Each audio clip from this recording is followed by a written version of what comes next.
Shannon, what do you make of this? Whoa, wait a minute. Did Mr. Kraft just say he put his faith and confidence in Bill? What? After you forced the Hold on. we gonna get to that later, Skip. But I thought Tommy, that's what he called him, Mr. Kraft called him.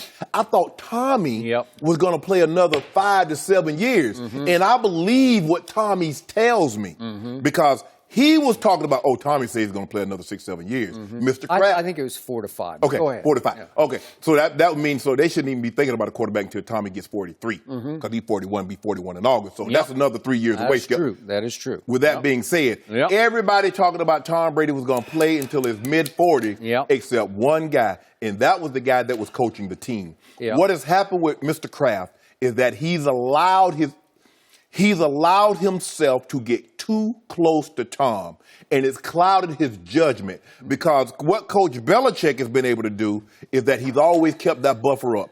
I'm coach, you're player. There's going to come a time that I'm going to have to release you or I'm going to trade you or we're going to allow you to move on via free agency. But Mr. Kraft got into his feelings and he got real close to Tommy, and that's clouded his judgment. Now, if they select a quarterback, it's going to be what I'm watching for. How early do they select him? They get one in the first or second round. I mean, no, not the first, but the second or third round. I'm like, okay, they're going to. This is the guy that they're grooming. They take a guy in the 6th round, Skip. I'm not. That's nothing to me. Coach Belichick is like, wait a minute. What you mean we need to draft one? We drafted one 3 years ago. And quick point of order.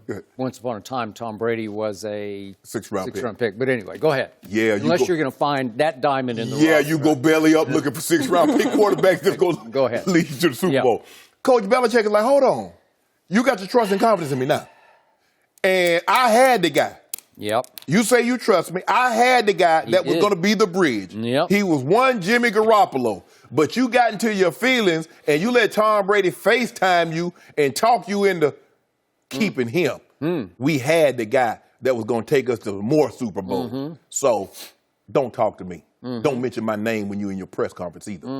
Talking about you trust. I got confidence and trust in Bill. Coach Belichick said, stop it. Well, now, wait a second.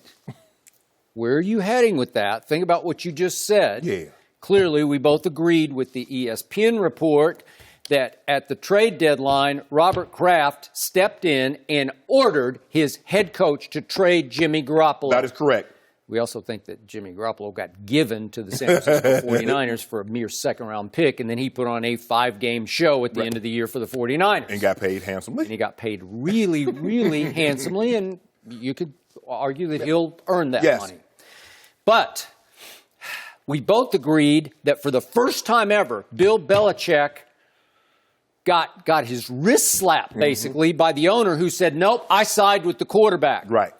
Bill, you're wrong. I'm sorry. Trade him. Right. It was a mandate. For the first time, he got ordered to do something in the football context that he's never, ever been questioned in. That is correct. Okay, so what just happened right here? To me, I'm with you up to a point, but then I'm going to interpret it differently. This feels like this was a concession to Belichick. Like this was to placate the head coach to say, hey, you were right. Now we need to start fresh and go find our next Jimmy G. Right? Yes, I agree. But Coach Belichick is like, do you realize? You remember the other day he said Mr. Kraft said he remembers sitting in the stands in New England and them not making the playoffs. Coach Belichick says if you want to assure yourself of missing the playoff or being mediocre for years to come, don't have that guy. Okay. So, to me, I was stunned that Robert Kraft would let these words tumble out of his mouth. I'm going to put your fan hat on. When has he ever done that before? When has he ever spoken like this? Again, we agree that Rome is teetering, if not starting to fall. Correct. And to me, Robert Kraft was choking yesterday in front of the media because it's been a long time since he got put under the gun in the postseason because they fell apart defensively in the Super Bowl, and he keeps talking about what a devastating loss it was, and they're still trying to climb out from under the feeling of the collapse of the defense. So now he says, I'm going to put my fan hat on, and we need to draft a quarterback, because then he harks back to 2008, and he dares the devil. These are the kind of things you don't speak into existence. You don't even bring them up. Why would he refer back to the one big injury of Tom Brady's career? What good does it do to say it publicly? Help me out here. None. It's no good, because to even bring it up is to threaten Tom with the thought in the back of his mind of, oh, once upon a time, remember that in the first game of the year, you got your knee torn up and missed the whole year, and it was great that we had a Matt Castle who stepped in and led us to 11-5.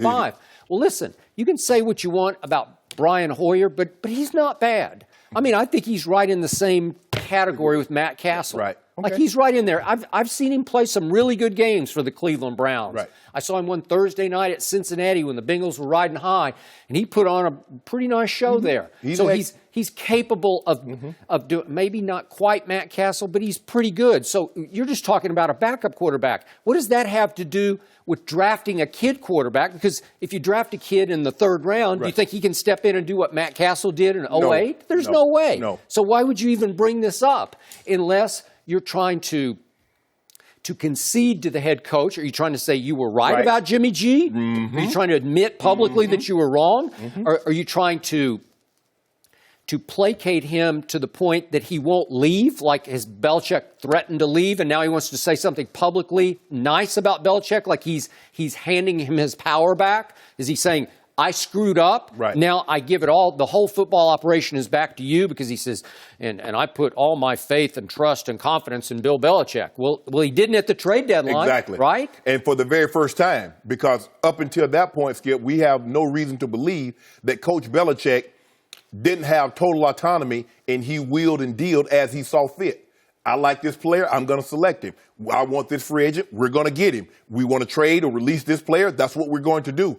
I believe, you believe also, this was the very first time that Mr. Kraft intervened and said, Bill, you will do this. Yeah, it looks like he just re-intervened and went back on Belichick's side, because the last time... So he against Tommy now? What was the last big quote we heard from Robert Kraft about Tom Brady? Tom tells me he wants to play into his middle 40s, right? So we're saying 4 or 5 more years. Right. And at that point, he said, in Tommy I trust. Right? Correct. If Tommy tells me that, I'm going to believe it. Right? Right. So now what's he saying? That he doesn't believe it anymore?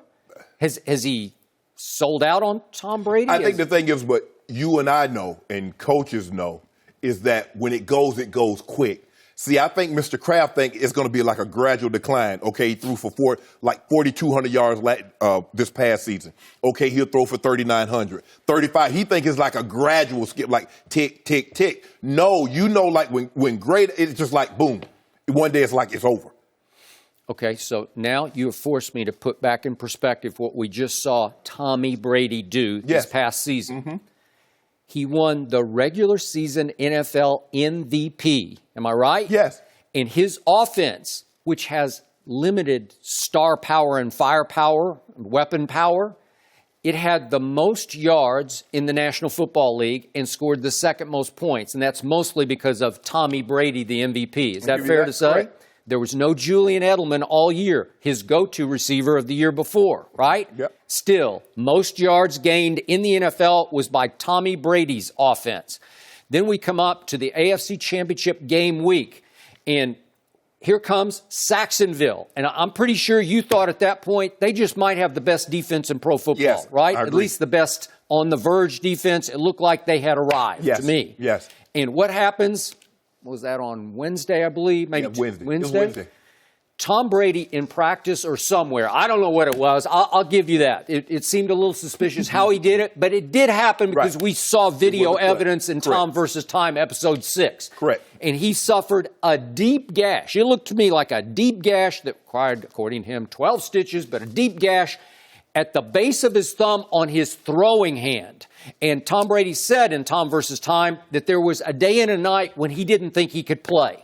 So that's how serious that was, leading up to a game in which late in the first half, he lost Rob Gronkowski, right, against Jacksonville. So he doesn't have Rob Gronkowski for the second half of that game, and they fall behind 20-10 early in the fourth quarter. And then what happened?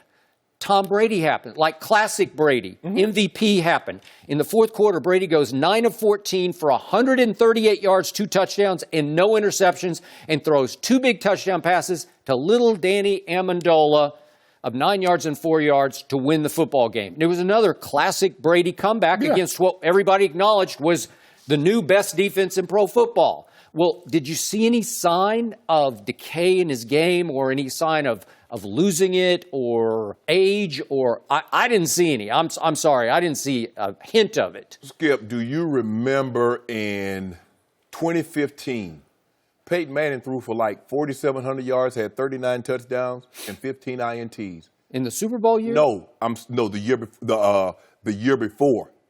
And then the year they won the Super Bowl, remember he played okay, but then he kind of got nicked. No, I saw age creeping in. I saw body breaking But down. did you see the year before? He went 39 and 15 with over 4,500 yards. And the next year, he stepped off a cliff. Okay, but do you think he took care of his body as much as Tom Brady takes care of his? Because I don't think he did. Well, I think obviously he didn't have. Tom had the knee injury and Peyton had the neck injury. And I think the nerves, as you get older, and obviously that tricep wasn't firing like it should have been. Okay. But, Skip, for me, is that, and I'll give you this, it sounds like this is somewhat of a concession that Mr. Kraft might be saying, Bill, you were right. Maybe we should have looked at this through a different lens, or maybe we should have just paid both of those guys for one more year. But I don't know if Jimmy would have been accepting of that, Skip, because like he said, he was ready to branch out on his own. No, I mean, you got to fish or cut bait. Right. You got to go forward with him and give him his money or not. You can't fit them both under the cap. Right. It would just wreck your chances of building a football team. I don't see how you could have done it. Now, to finish last year for Tom Brady. So then he goes on to the Super Bowl, and what happened early in the Super Bowl? He loses his new go-to wideout, Brandon Cooks. He didn't play for much of the Super Bowl. And Tom Brady threw for a playoff game record, not a Super Bowl, a playoff game record of 505 yards, 3 touchdowns, and no interceptions. Obviously, Brandon Graham made a great play and knocked the ball out of Brady's hands at a crucial moment late in the game when they had a chance to go and march down the field as he always does and come back and win another game.